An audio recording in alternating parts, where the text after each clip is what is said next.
네, 함께 기도 드리겠습니다.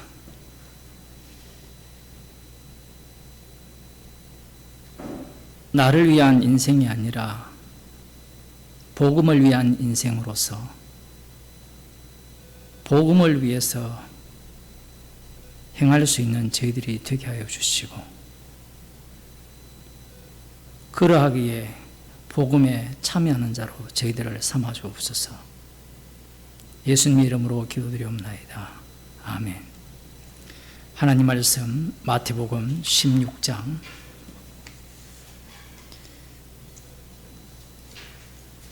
21절에서 23절 말씀을 함께 보도록 하겠습니다. 신약 성경 27쪽입니다.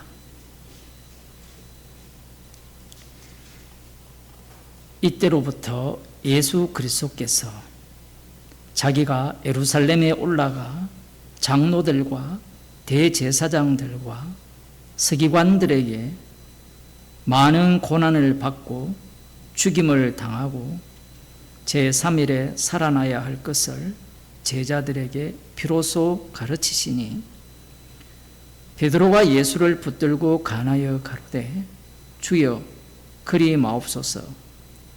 이 일이 결코 주에게 미치지 아니하리이다.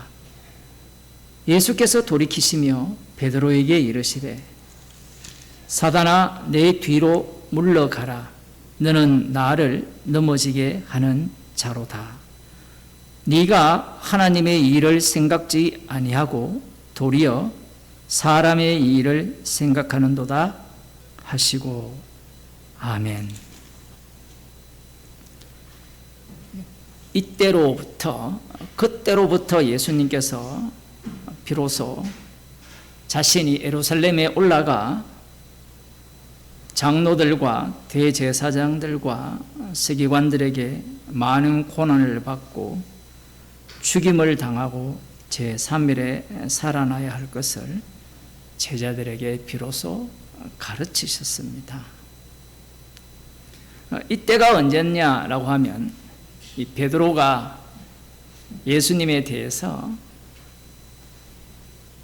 당신은 그리스도시요 살아계신 하나님의 아들이시니다 라는 이 고백과 함께 예수님께서 바요나 시몬아 네가 복이 있도다. 이를 알게 하는 혈육이 아니요 하늘에 계신 내 아버지시니라.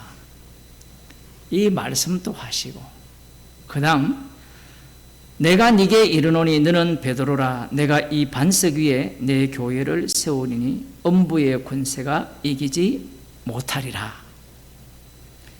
내가 천국 열쇠를 네게 주리니 네가 땅에서 무엇이든지 매면 하늘에서도 매일 것이요 네가 땅에서 무엇이든지 풀면 하늘에서도 풀리리라. 이 말씀을 하신 이후에 예수님께서 비로소 자신이 예루살렘에 올라가서 잡혀서 고난받고 죽고 3일 만에 살아날 것을 말씀하셨습니다. 왜 이때냐라는 거예요. 십자가 사건은 언제 발생합니까? 종말 때 발생하거든요. 그 악의 가장 흥왕할 때, 가나안 땅이 죄악이 관영할 때 하나님께서 아브라함에게 하신 약속을 그 후손들에게 주셨잖아요. 소돔과 고모라도 마찬가지고요. 여기서도 마찬가지입니다. 십자가 사건을 주님께서는 왜 이때 말씀하셨는가 라고 할 때는, 십자가 사건이 누구에 의해서 일어나는가 라는 겁니다. 우리는 바리새인과 서기관들, 사두개인들, 헤롯 당들, 이들에 의해서 십자가 사건이 일어난다라고 생각할지 모르지만, 물론 그 내용도 담고 있어요. 그런데 이 십자가 사건이 일어나는 그 현장은 방금 이 베드로가 예수님이 누구신가를 제대로 고백을 했잖아요. 주는 그리스도시요 살아계신 하나님의 아들이십니다. 이 고백, 그 고백만 있는 것이 아니라 예수님이 또 칭찬을 했거든요. 이를 알게 한 이는 혈육이 아니요 하늘에 계신 내 아버지시니라. 지금 베드로가 고백을 했잖아요. 거기에 대해서 예수님이 칭찬을 했죠. 거기에 예수님이 또 한 걸음 더 나아가서 바요나 시모나 그러면서 내가 네게 이르노니 너는 베드로라. 내가 이 반석 위에 내 교회를 세우리라고 말씀을 하셨어요. 지금 예수님의 말씀을 누가 듣고 있어요?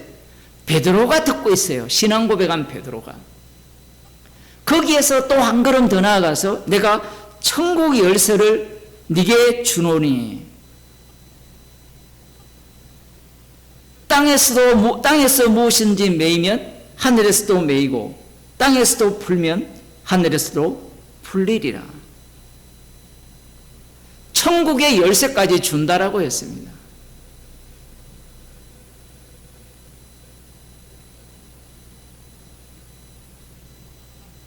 이러한 내용을 다 바탕으로 한 상태에서 이때로부터 그러면 지금 이 베드로의 고백, 그 고백은 지금까지 예수님께서 공생의 기간에 세례요한으로부터 물세례를 받으신 이후에 가르치시고 행하신 그 모든 내용을 정리한 거거든요. 산상설교도 이쪽으로 다 들어와야 돼요. 제자들이 정리한 겁니다. 예수님도 정리를 하고요. 예수님은 십자가로 정리를 하는데 제자들은 주는 그리스도시요 살아계신 하나님의 아들로 정리를 내려요. 그걸 그렇게 정리를 한 겁니다.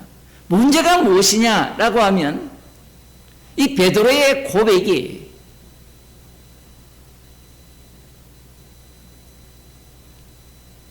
이스라엘 백성들이 남은 자 유대인들이 천국을 기다리잖아요. 하나님 나라를 기다리고 있거든요. 그 하나님 나라를 기다리는 차원에서 예수님을 그리스도라고 했고 살아계신 하나님의 아들이라고 한 겁니다.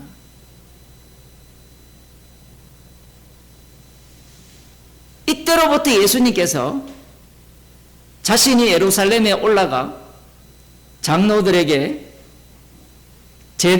장로들과 대제사장들과 서기관들에게 많은 고난을 받고 죽임을 당하고 제3일에 살아나야 할 것을 제자들에게 비로소 가르치시니 그러면 이전까지는 예수님의 자기의 죽음에 대해서 가르치지 않았느냐? 물론 그 내용은 다 담고 있어요. 그러나 여기에서 지금 이렇게 표현하시는 이유가 뭐냐라고 할 때는 십자가 사건의 원인이 어디에 있느냐라는 겁니다. 십자가 사건이 어디에서 일어나느냐라는 거예요. 우리들 생각에는 십자가 사건이 어디에서 일어나겠어요? 말씀과 관련 없는 우상을 섬기는 그런 자들에 의해서 십자가 사건이 일어난다라고 생각할지 모르지만 십자가 사건은 당신은 그리스도시요 주는 그리스도시요 살아계신 하나님의 아들이시니다라는 그 고백한 자에 의해서 십자가 사건이 일어나는 겁니다.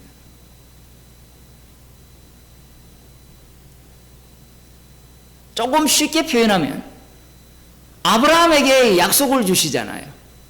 그 약속을 받은 아브라함에 의해서 십자가 사건이 발생한다는 겁니다. 왜 그러냐라는 거예요. 왜 그러냐?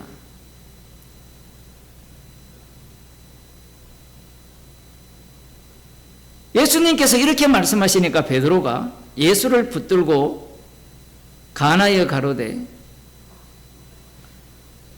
이 가나다는 표현은 예수님을 책망하는 거예요. 한 수 가르치는 겁니다. 앞서서 예수님께서 바요나 시모나 이를 알게 하는 이는 혈육이 아니요 하늘에 계신 내 아버지시니라. 너를 개발하리라. 내 교회를 이 반석 위에 세우겠다. 천국 열쇠를 네게 주겠다. 이 모든 말씀에 대해서 이 베드로는 기쁘게 받아들입니다. 왜냐하면 예수님께서 하시는 모든 말씀을 이 베드로에게 들어오는 순간 자기의 방식으로 다 재해석이 되어버려요. 달리 표현하면 악마적 방식으로 다 해석이 되는 겁니다.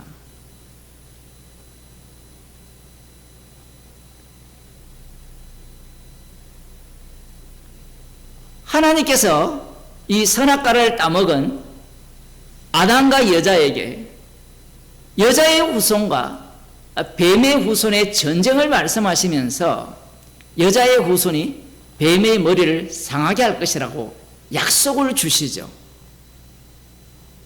약속을 주면 그 약속을 받은 아담이나 이 여자가 그 약속을 가만히 두겠습니까? 절대로 가만히 두지 않아요. 왜? 이미 선악과를 먹었기 때문에 그래요. 이미 본인이 하나님과 같이 되었기 때문에 하나님의 말씀이 떨어지는 순간 자기가 하나님이 되어서 그 하나님의 말씀을 자기가 요리를 하는 거예요. 그 방식이 창세기부터 지금 예수님까지 고스란히 이어지고 여기까지만 이어지는 것이 아니라 성령을 주신 이후에 교회 안에서도 똑같이 주님이 강림하실 때까지 똑같이 지속이 돼요.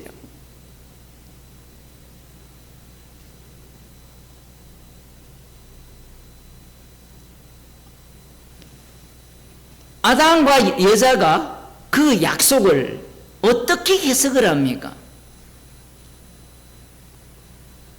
아들을 낳죠. 그 아들의 이름을 뭐라고 합니까? 가인이라 하거든요. 왜 가인이라고 합니까? 가인이라는 이름의 뜻은 굉장히 좋아요. 내가 여호와로 말미암아 덕랑케 되었다라는 겁니다. 이걸 갖고 이 피동이냐 능동이냐 그 싸움을 하는데 피동이 되어도 마찬가지예요. 왜냐하면 그 여자가 하와라는 이름으로 바뀌었잖아요. 내가 여호와로 말미암아 덕랑케 되었다 라고 할 때 여호와께서 덕랑케 하신 거는 맞죠. 하나님께서는 거기에 대해서 문제를 삼지 않아요. 그 다음이 중요해요. 덕랑케 했는데 그 자식이 누구를 위한 약속의 자손이냐 이 얘기예요.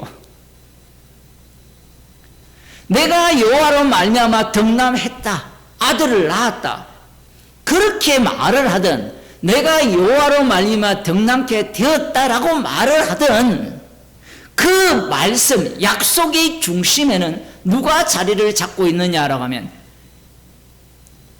하와가 아담이 그 말씀을 장악해버려요. 삼켜버립니다.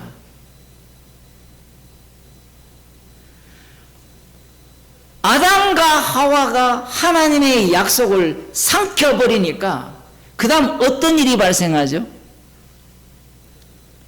놀라운 일이 발생하잖아요. 아들을 하나 더 낳았어요. 더 낳으니까 아들의 이름을 뭐라 합니까? 아벨이라 하죠. 헛되다, 허무하다, 아무 소용없다. 왜? 약속의 자손은 단수예요. 남성 단수. 아들 하나뿐이어야 되는데 둘이 태어났다. 그 말씀을 누가 장악했죠? 이 하와와 아담이 장악을 했습니다. 장악을 했기 때문에 자기들이 요리를 했기 때문에 자기들의 이해 안에서 말씀이 해석이 돼야 돼요. 그렇게 됨으로 말미암아 하나님의 약속은 완전히 엉망진창이 되어버립니다. 헛되다. 놀라운 것은 그 헛되다라고 이름을 지은 그 아벨이 바로 약속의 자손이었다라는 거예요.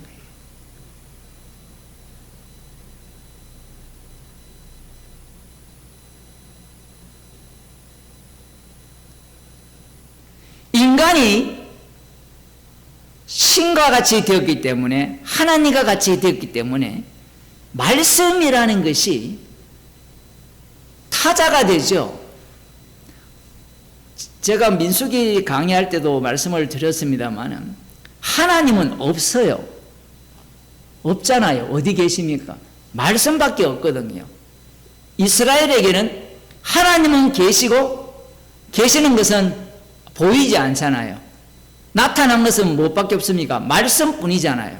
그러면 말씀을 주시게 되면, 그 약속을 주시게 되면 아브라함도 마찬가지고 이삭도 마찬가지고 야곱도 마찬가지죠. 그 약속을 주게 되면 인간은 그 약속을 자기 방식으로 다 뜯어서 해체해서 재조립을 해버려요.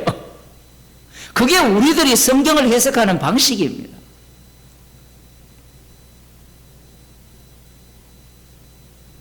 지금 베드로는 남은 자들의 대표자죠. 이사야 선지자에 의하면 여호와께서 우리들을 남겨두지 않았다면 소돔과 고모라와 같았으리라, 이사야 1장에 그렇게 얘기를 하거든요.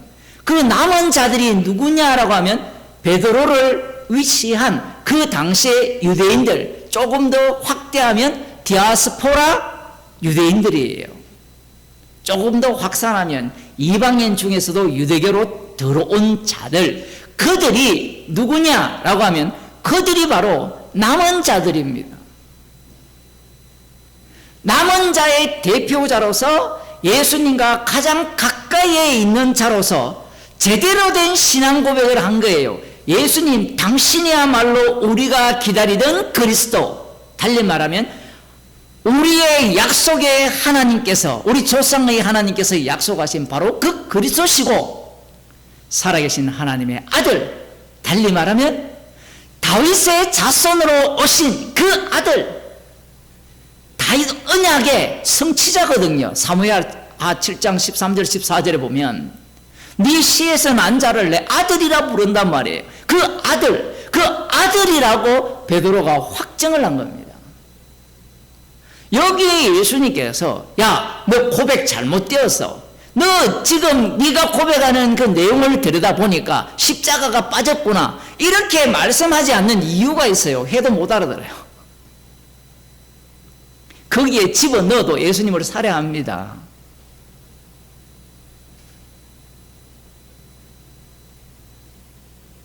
예수님께서는 그걸 그대로 받아야 돼요. 왜냐하면 약속이라는 자체가 어떻게 성취되느냐 하면 약속을 받은 자가 그 약속을 믿기 때문에 그 약속을 박살내는 자리에서 약속이라는 것이 새롭게 피어나기 때문에 그래요.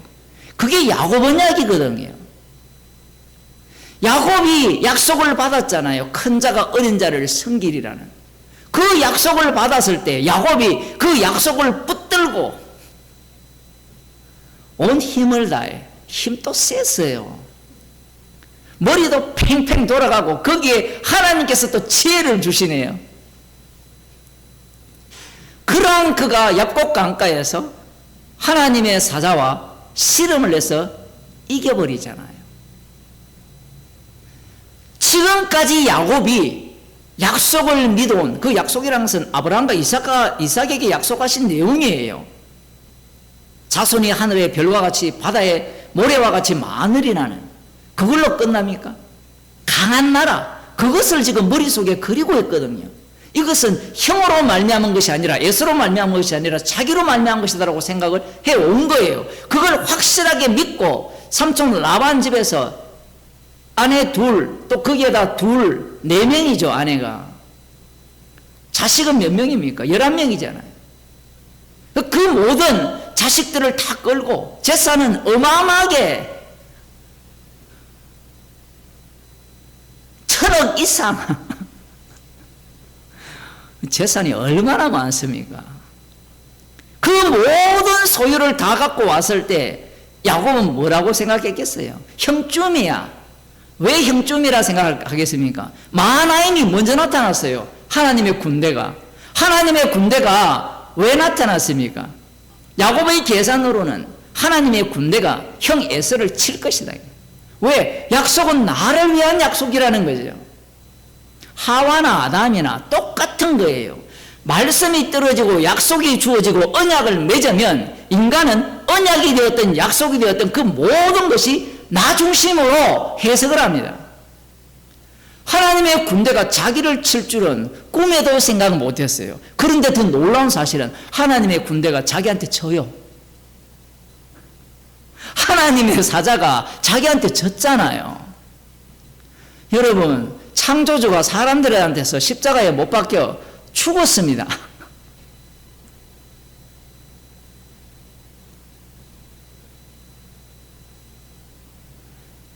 베드로가 이 창세기 내용을 모릅니까? 우리도 달달 외우는데 이걸 모르겠어요, 남은 자들이. 그런데 이렇게 안 보여요. 십자가 사건이 안 보이는 겁니다. 달리 말하면 하나님의 희생이 안 보여요. 하나님의 희생이 보인다 할지라도 이렇게 해석을 하죠. 천사가 져 주셨지만 결국은 야곱을 이스라엘로 바꾸어서 축복해 주셨다 이거. 그러면 어떤 생각을 갖게 되는가 하면, 야, 우리는 야곱적 사고를 버리고 이스라엘적 사고를 해야 된다. 계속해서 나름대로 언약도 갱신되듯이 자기들도 자기 자신을 갱신합니다. 갱신하면서 그 하나님의 축복을 받기 위해서, 빼내기 위해서 그 말씀에 순종하려고 하죠.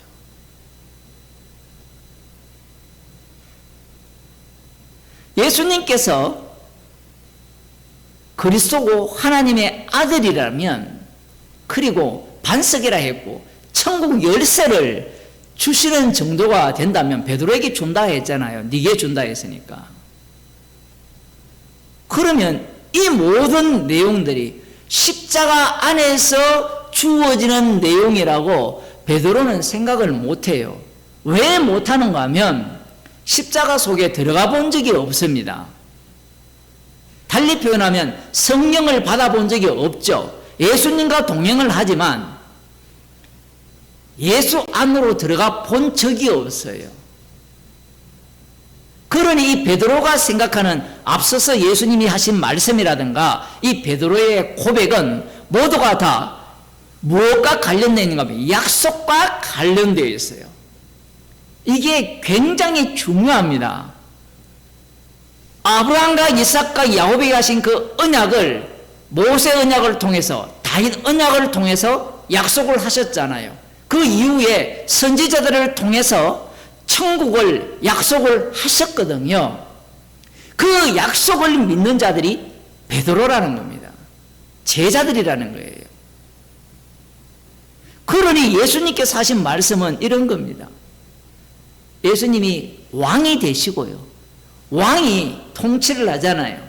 그 모든 이 권한은 이 시온산을 중심으로 남은 자들에게 복속이 돼요. 12 보좌에 앉아서 이스라엘을 심판하리라. 이스라엘만 심판하는 게 아니라 전 세계를 다 심판을 하는 그 위치에 간다라고 약속이 되어 있거든요. 그 약속을 믿는 이들에게는 그 천국 열쇠, 우리가 이야기하면 천국 가면 어디예요? 죽어서 가는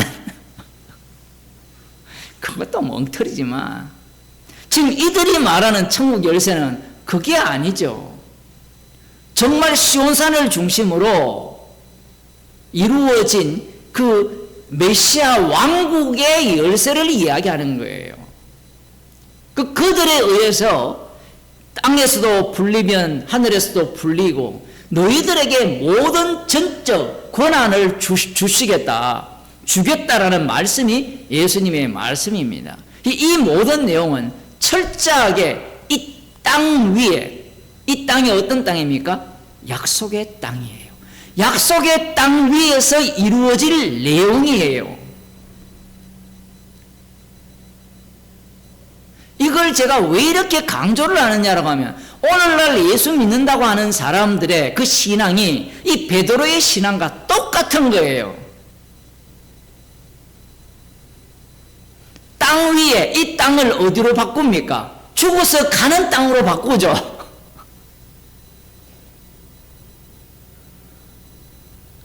십자가는 빨리 꺼져라, 이게 오늘날 교인들의 외침이죠. 십자가 귀찮아. 십자가 이야기 그만하라는 거예요. 지금 베드로가 그걸 보여주는 겁니다. 십자가가 왜 필요해요? 예수님이 하나님의 아들이잖아요. 놀랍잖아요. 죽은 자도 살리고 병자 고치고 바다 위를 걸었잖아요. 폭풍을 잔잔케 하시잖아요. 그 정도 되면 죽음이 왜 필요합니까?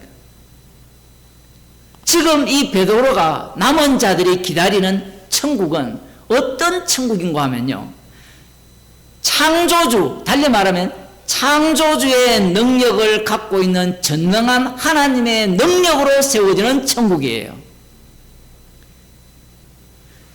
예수님이 창조주가 되거든요. 예수님이 창조주가 되면 십자가 지신 분이 창조주가 돼요. 십자가의 피로 새롭게 창조하는 세상과 천지 창조를 알고 있는 유대인들이 창조주 하나님을 믿으면서 전능한 하나님께서 약속을 하셨으니까 아브라함에게 내가 전능한 하나님이라 이렇게 소개를 하거든요. 약속을 하셨으니까 그 전능한 하나님이 죽음이라는 것은 여기에 개입되면 안 돼요. 왜 개입되면 안 되느냐라고 하면 구약을 보게 되면 죽음은 하나님의 심판이잖아요. 저주잖아요. 죽어버리면 끝이에요. 물론 바리새인은 부활이 있다라고 하지만 그 부활 이후에는 뭔지 잘 모릅니다. 맞죠? 성경에 잘 나와 있지 않거든요. 이사야서에 보면 이 흙에서 일어나라에서 부활하는 내용이 나옵니다. 32장입니까? 부활하는 내용이 나와요. 문제는 그 부활 이후에 대한 내용을 잘 몰라요. 우리도 마찬가지잖아요. 썩을 것으로 신고 썩지 않을 것으로 거둔달 때 썩지 않는 것이 뭡니까? 천사와 같다. 천사와 같은데 천사 본 사람 나와보 손 들어보세요. 천사 본 사람 있어요 지금? 아브라함이 봤잖아요. 보니까 사람과 똑같았어요.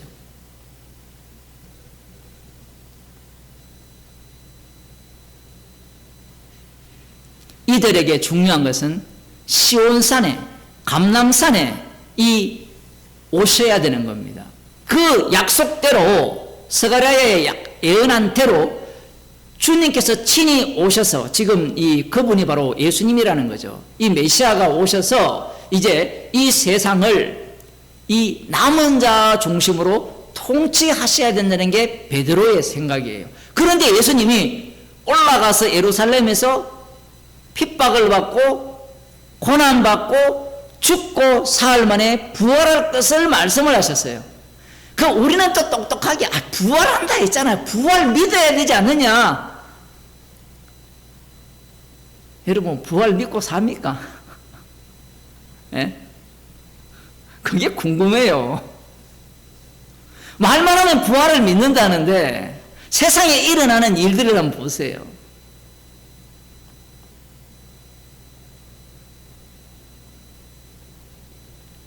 어떤 해병이 구조하러 갔어요. 뉴스에 보니까. 구조하다가 물살에 떨려나가서 지금 실종이 됐어요. 뭐 죽었을 가능성이 높겠죠. 그럼 성도라면 어떻습니까? 정말 복받았다. 그렇게 이야기해야 되잖아요. 그 사람이 성도라면. 부활을 믿는다면서요. 믿을 게 없으니까 부활을 믿는다라고 하는 거예요. 사람들이. 부활을 믿는다면 십자가를 자랑하거든요. 그러면 십자가 현장이 우리가 살아가는 현실이잖아요. 그 모든 현장이 십자가 사건이 일어나는 현장이 되면 범사가 감사하는 게 맞잖아요. 그걸 달리 표현하면 부활을 믿는다는 이야기인데, 사람들이 부활을 믿는다라고 해놓고 안 믿죠. 안 믿으니까 어디에 애를 씁니까? 자기 일에 미치는 거예요. 자기 일에. 유서는 뭐라고 합니까? 아니, 신고를 했는데, 1시간 전에 신고를 했는데 경찰이 어리버리 해가지고 제대로 조치를 안 해가 죽었다는 겁니다. 그건 사람들이 그렇게 하는 게 맞죠. 근데 성경은 그렇게 해석을 안 해요. 주님이 죽이셨다. 그 경찰이 주님이 죽으셨는데요, 이러면 어떻게 될까요? 복음한다고? 그럼 잘려야죠. 그게 핍박 아닙니까? 너무 심하다라고 하지 마세요. 예수님은 이 세상을 불러서 다 태운다 하셨거든요. 지금 예수님의 이 말씀은 예루살렘에 올라가서 고난받고 죽고 3일 만에 부활할 것을 말씀하시는 이 내용은 우리들에게는 굉장히 익숙하게 들릴지 모르지만 지금까지 400년 이상을, 400년이 뭡니까? 아브라함 때부터 시작하면 1000년이 넘잖아요. 뭐 2000년, 4000년이라 칩시다. 그 기간 동안 기다렸잖아요. 기다린 이 베드로에게, 이 베드로는 정답을 갖고 있거든요. 창세기부터 말라기까지 쫙 갖고 정답을 갖고 있어요. 정답을 갖고 예수님을 그리스도시요 살아계신 하나님의 아들로서 이렇게 고백을 한 거예요. 말이 고백이지 자기가 옹호하려고, 옹립하려고 한 거죠, 사실은. 당신은 이제 못 빠져나가. 예수님 멱살을 잡고 못 빠져나가, 이 얘기거든요. 우리의 꿈을 이루어줘야 된다는 거거든요. 그게 야곱이었잖아요. 까불지 마. 어디 네가 내 가는 길을 막아? 얼마나 시험, 강호동보다 시험을 더 잘한 것 같아요. 이겨버립니다, 하나님의 천사를.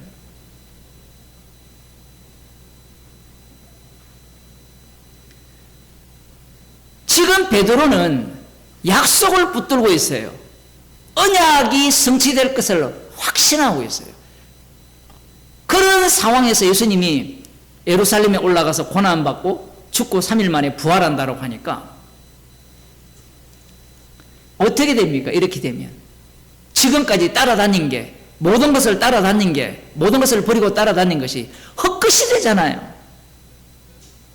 여러분, 이게 복음을 만나는 자리거든요. 내가 지금 복음을 들은 지 1년이 되었고 10년이 되었고 뭐 5년이 되었고 복음을 전한 지 30년이 되었고, 그게 헛되야 십자가와 만나는 자리인데 사람들은 그걸 붙들고 있잖아요. 붙들고 있으니까 뭐라고 합니까? 십자가 지면 안 됩니다. 이 멱살 잡아요, 예수님께. 이게 뭐 붙들고 가나요? 감히 예수님한테 훈수를 떠요. 주님의 책망을 받아야 되는데 베드로 지가 책망을 내요. 왜 책망을 하는가 하면 당신이 틀렸다라는 겁니다. 예수 당신이 틀렸어요. 왜 틀렸는가 하면 약속에 의하면 메시아는 죽고 부활하는 게 아니라는 겁니다. 성령 받은 우리들은 구약에 약속된 메시아는 그 여자의 후손은 죽은 자 가운데서 부활하신 주죠. 그게 약속의 자손이잖아요. 그런데 이 베드로를 대표한 그 당시에 남은 자, 뭐 사두개인들 뿐만 아니라 서기관과 바리새인들, 모든 자들, 그들의 입장에서는 이러한 메시아는 없습니다. 그렇지 않으면 이들이 믿었겠죠. 안 믿었겠어요? 그 정도? 예? 처음부터 이사야 53장에 나오는 세상죄를 지고 가는 어린 양으로 알았다면 그걸 믿지 않겠어요? 그런데 재밌는 것은 세례 요한이 세상죄를 지고 가는 하나님의 어린 양이라고 소개해놓고 뭐라 합니까? 오실 그이가 당신이 오리 그래. 그러니까 세상죄를 지고 가는 어린 양 자체도 이런 겁니다. 자, 보세요. 대제사장이 자기가 죽어서 이스라엘 백성들의 죄를 용서했습니까? 아니면 살았을 때, 살아있으면서 희생물을 드려서 죄를 용서했습니까? 속죄제를 드렸어요. 살아있으면서 그랬죠. 사실은 그 도피성에 의하면 대제사장의 죽음이거든요. 그 죽음이 죄를 용서하는 건데 이스라엘 백성들의 눈에는 그렇게 안 보이는 겁니다. 이사야 53장이 되었든 어디가 되었든 낙이 타고 이 오시는 그분이 되었든 그분을 정말 십자가에 못 박혀 죽으시고 그것도 누구한테 십자가에 못 박혀 죽어요?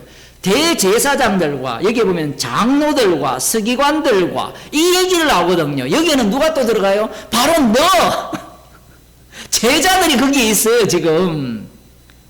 여기는 지금 제자가 안 나오죠. 그런데 앞당겨서 베드로가 뭐랍니까?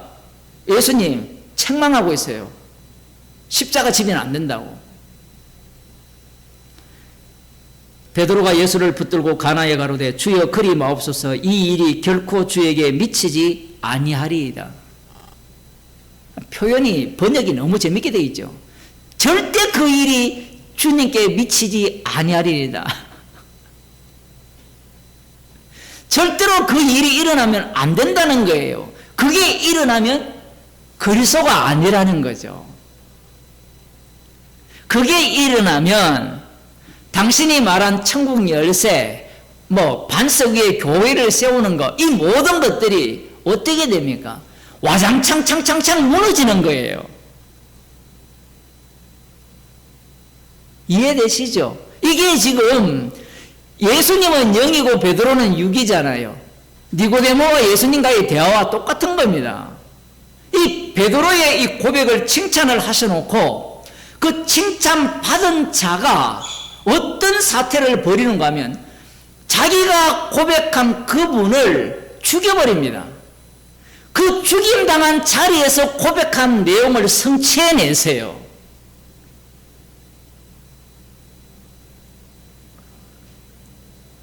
이게 그냥 여기에서만 있습니까? 아니잖아요. 앞서 제가 말씀드린 이 창세기 3장 15절에 나오는 그 약속에 대한 이해도 마찬가지였잖아요. 인간이 그 약속을 자기가 어떻게 해버립니까? 완전히 삼켜서 뭉개버립니다. 약속을 엉망진창으로 만들어버려요. 그 쑥대밭으로 만드는 것. 이번 이 집중호우처럼 야곱이 약속을 쑥대밭으로 만들어요. 쑥대밭으로 만드는데 그 쑥대밭 속에서 약속은 성취가 되어지면서 그 쑥대밭 만든 그 야곱에 의해서 핍박받은 자가, 희생당한 자가 그 야곱에게 하신 약속을 이루어내시는 거예요.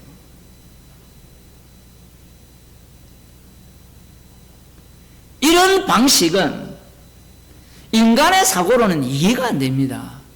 왜 이해가 안 돼요? 율법 자체가 주어졌을 때는 하나님의 법이잖아요. 요즘 우리 로마서를 하고 있는데 하나님의 의를 나타내기 위한 조치를 한번 보세요. 인간이 납득이 안 됩니다. 이해가 안 되는 이야기예요. 모든 인간들이 비웃는 내용이 복음이에요. 야곱을 다윗을 이야기할 때 시편 51편을 이야기할 때 거기에 사울을 집어넣게 되면 사울은 왜 안 되고 다윗은 왜 되는가 그 이유를 우리 쪽에서 못 찾아요. 그 이유를 로마서에서는 뭐라고 합니까? 율법밖에 한 의를 증거하기 위한 조치라는 거예요. 여기에서는 원인 분석을 해도 답을 못 찾아낸다고요. 지금 이 베드로 같은 경우에는 약속을 믿고 있는 상태에서 그 약속에 대한 분석이 끝났잖아요. 그러면 당신은 죽으면 안 된다는 거예요. 그래서 절대로 그 일이 주님께 미치면 안 된다라는 게 이 베드로의 예수님을 향한 책망입니다. 그렇게 되면 무엇이 앞에 나온 내용도 사라지지만 하나님의 언약이 어떻게 돼요? 성취될 기회를 잃어버린다는 거예요. 맞잖아요. 지금 그 논리를 펴고 있거든요. 지금 단순히 베드로의 자기의 탐심을 이야기하는 게 아니에요. 어떤 주석을 보면 베드로 탐심은 그 얘기가 아니라 이 베드로는 이 아담 때부터 첫째 아담 때부터 지금 남은 자 이 예수님 당시에 종말할 때 이 십자가 사건이 일어난 이 전체를 다 담아내는 자가 이 베드로예요. 이 베드로 밖에 나갈 인간 아무도 없습니다. 모든 인간은 이 베드로 안에 있어요. 그러니 이 말씀을 보면서 관람할 생각을 하지 마세요. 이 바보 멍충이 이것도 못 알아듣나? 알아듣는 니는 알아듣냐 이게요.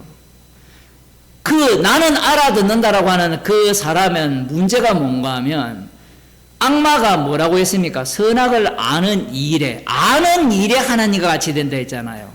그게 쥐가 악마의 그 종이라는 것을 실토하는 사실임을 몰라요. 그런 사람은 계속해서 자기 구원의 확신만 이야기하죠. 그거 이야기 안 하면 남 비판하다가 세월을 다 보냅니다. 남 욕하다가 세월을 다 보내요. 복음이 안 나와요. 왜냐하면 선악과 먹은 자들은 선악만 알거든요.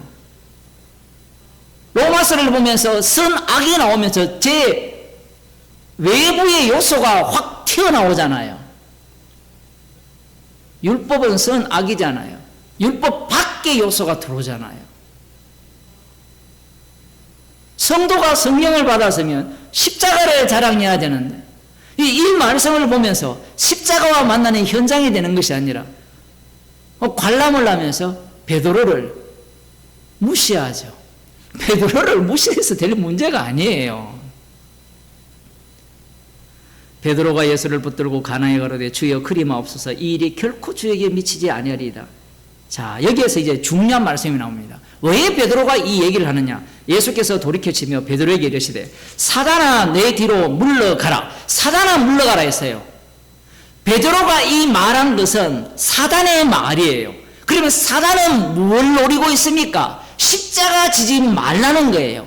이걸 마태복음 4장에 마귀가 예수님을 시험할 때 네가 하나님의 아들이면 기적과 신적 능력과 세상 권세와 능력을 가지라고 하죠.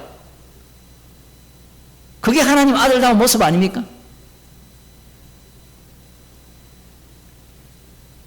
지금 베드로가 당신은 그리스도시로 살아계신 하나님의 아들이라는 것은 메시아라는 거예요. 왕이라는 겁니다. 주라는 겁니다. 그렇게 생각하는 자가 십자가 지시고 죽으시고 부활하는 것을 원치 않는다고 했을 때 이 말 자체가 사탄이 하는 말이라는 이야기입니다. 지금까지 베드로는 예수님을 따라다니면서 무슨 역할을 한 거예요? 두자 사탄. 놀랍지 않습니까? 옆에 따라다니면서 산상설교 다 들었어요. 천국 비유 다 들었어요. 궁금한 거 질문 다 했습니다. 뭘 알아들었냐? 네, 알아들었습니다. 다 했는데 그래서 이제 분석 끝났습니다. 예수님이 딱 때가 되니까 너희는 나를 누구라 하느냐? 당신이 바로 그리스도로 살아계신 하나님의 아들입니다. 예수님이 그래 박수 딱 치니까 베드로가 신이 났죠. 예수님이 그렇게 칭찬한 이유가 뭐예요? 네가 바로 사단이라는 얘기입니다. 정말 네가 복되도다라는 이 말씀의 의미는 네가 사단인데 사단인 네가 신앙 고백한 그걸로 인하여서 나를 팔고 죽였는데 그 죽임당한 내가 어떻게 네가 신앙 고백한 그 당사자로서 너를 긍휼의 그릇으로 집어넣겠다. 반석으로 만들겠다. 그래서 복되다라는 거예요. 그런데 이 베드로는 그렇게 복되다라고 이해하지 못하죠. 십자가 없는 복됨. 그게 이 마태복음 4장과 연결이 쫙 되는 겁니다. 왜 마귀가 예수님이 공생의 처음 시작할 때 성령을 충만함을 받았을 때 마귀가 옵니까? 마귀가 오면 마귀는 자기가 생각하는 하나님 아들 개념을 밝혀야 돼요. 앞서 제가 창세기 3장과 그 다음 창세기 32장입니까? 그 약속과 야곱에 대한 이야기를 말씀을 드렸잖아요. 그 마귀가 하는 내용이 구약을 축약한 거예요. 다시 말씀드립니다만은 마귀가 하는 말은 구약 전체를 성경대로 약속대로 언약대로 제대로 해석한 게 마귀의 이야기예요. 그 성경 해석법을 누가 갖고 있어요? 오늘 베드로가 갖고 있는 겁니다. 베드로가. 하나님의 아들이라면 누구를 위해서 일을 해야 돼요? 여자의 후손과 뱀의 후손의 전쟁은 누구를 위해서 주신 약속입니까? 나, 인간들.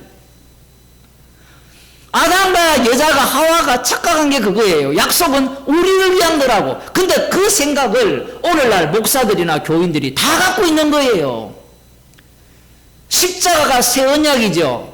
왜 새 언약이 되느냐 하면 이 새 언약이 됨으로 말미암아 옛 언약을 누가 해석했어요? 베드로가 해석을 한 겁니다. 그 사상을 완전히 박살내버려요. 구약의 성취가 이 신약이다. 말은 맞아요. 그런데 구약의 그 약속을 해석한 자들이, 남은 자들이 어떤 식으로 해석해 왔습니까? 십자가 사건을 유발했잖아요. 그것도 모르고 새 언약이라고 하니까, 십자가 새 언약이라고 하니까 구약을 완성했구나. 거기에 자기가 들어가려고 하는 거예요. 새 언약은 누구를 위한 거냐? 나를 위한 거다. 왜 신천지가 이만희가 그렇게 당당하게 소리칩니까? 제가 설교 시간에 왜 자꾸 이런 그 집단을 얘기하는가 하면 그게 오늘날 한국 교회예요. 개혁주의가 되었던 감리교가 되었던 장로교가 되었던 요즘은 각계전투하는 교회 독립교단이 되었던 신학이 똑같아요. 성경은 우리를 위해 있다는 거예요. 십자가는 우리를 위해 졌다는 거예요. 나를 위해 졌다는 거예요. 그래, 죄는 용서했으니까 그 다음 단계가 뭐예요? 복 달라는 거예요. 그 신천지가 바보 같아. 기존교회가 수준이 더 높다니까요. 기존교회는 이미 구원을 확보해놓고 이 땅에서 복 챙기는 이야기를 하고 있는데 저쪽은 아직 구원 이야기하고 있다니까. 이 바보들이에요, 바보들.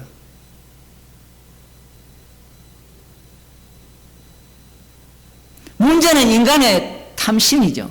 탐심이 성경을 보잖아요. 성경을 보면 성경 말씀 보는 곳마다 자기가 어떻게 하려고 합니까? 그걸 자기 소유화해서 자기가 재해석해서 자기 것으로 만들어내려고 하죠.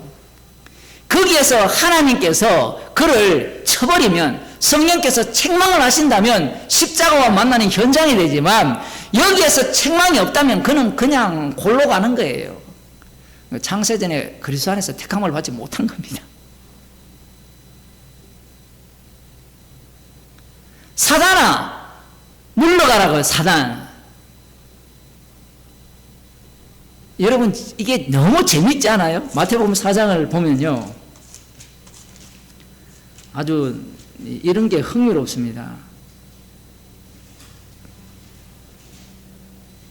11절, 이에 마귀는 예수를 떠나고 천사들이 나와서 수종되니라. 이렇게 됐는데 마귀는 떠났는데 어디 와 있습니까 지금?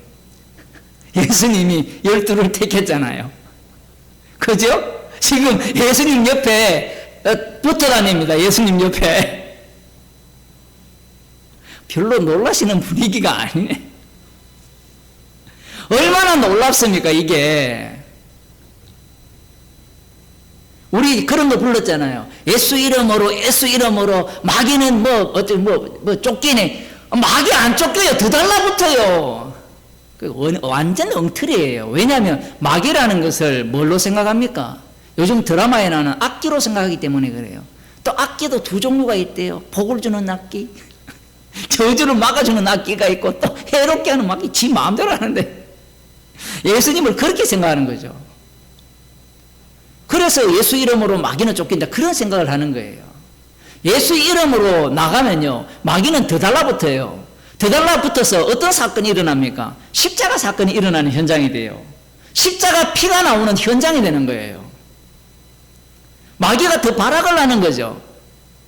예수님이 십자가 진다고 하니까 이 베드로가 절대로 그 일은 당신에게 미치면 안 된다, 훈수를 떠요. 그게 마태복음 4장에 나오는 마귀잖아요. 네가 하나님의 아들이면 돌로 떡덩이 만들어 봐.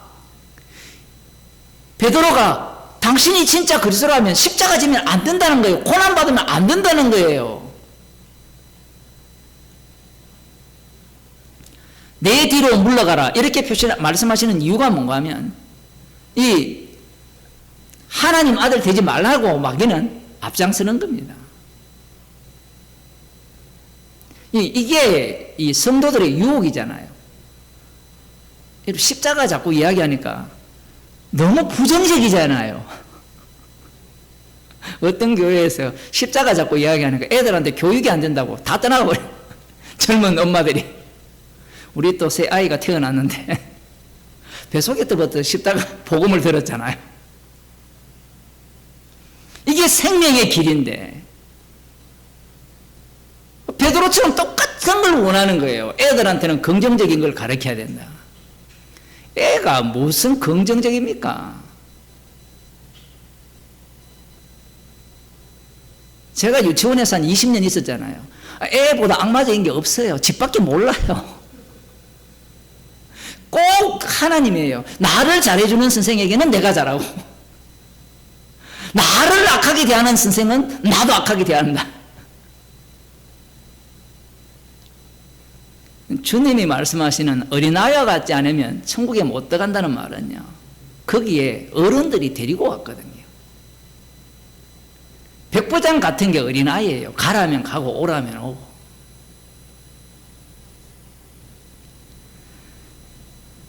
너는 나를 넘어지게 하는 자로다. 이 걸림돌이 되는 거예요.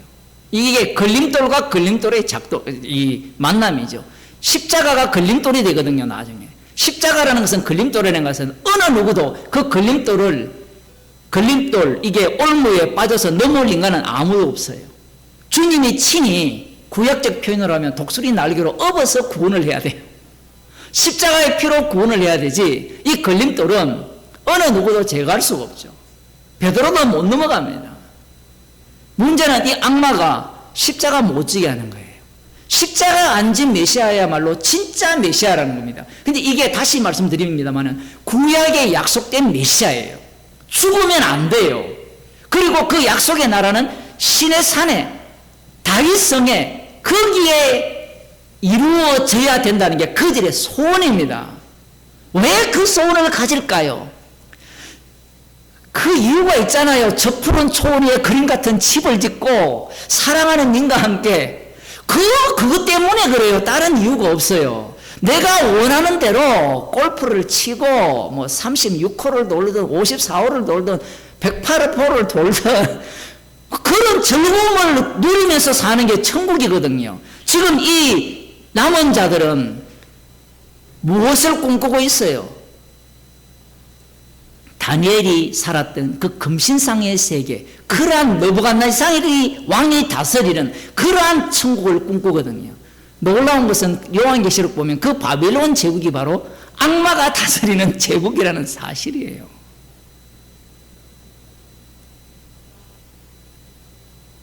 네가 하나님의 일을 생각지 아니하고 도리어 사람의 일을 생각하는도다. 하나님의 일은 무엇이냐? 베드로는 몰라요. 지금 예수님께서는 하나님의 일을 소개했죠. 내가 예루살렘에 올라가 장로들과 대제사장들과 서기관들에게 잡혀 고난받고 죽고 사흘 만에 부활하리라. 이게 하나님의 일이에요. 그것이 언약을 완성하는, 성취하는 일이고 율법의 완성이에요.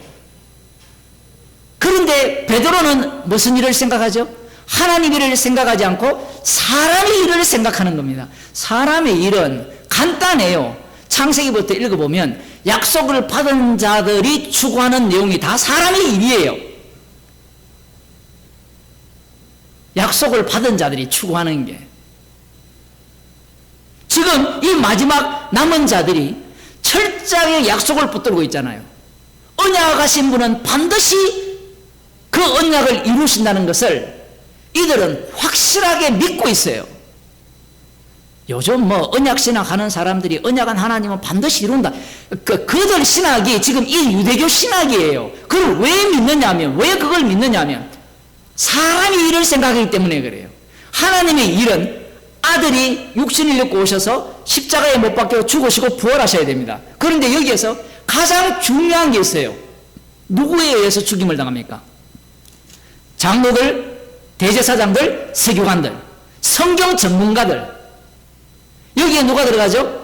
플러스 베드로 12제자. 이들에 의해서 죽임을 당해야 돼요.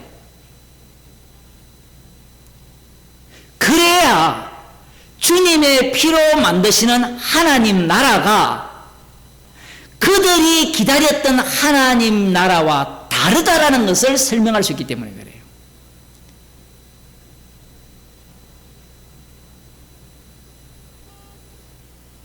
십자가 복음이 전파되는 곳이 하나님 나라가 드러나는 자리입니다. 성도가 주님의 말씀에 따라 땅끝까지 이르러 내 증인이 되잖아요. 맞죠? 주님의 증인이죠. 그 증인이 가는 곳마다 주님이 죽임당한 곳이에요. 십자가 사건이 일어나는 현장입니다. 거기 어디에 이 남은 자들이 기다리는 메시아 왕국이 있습니까? 복음을 이제 알았기 때문에 이제 주님께서 내 앞길을 편하게 하실 거야.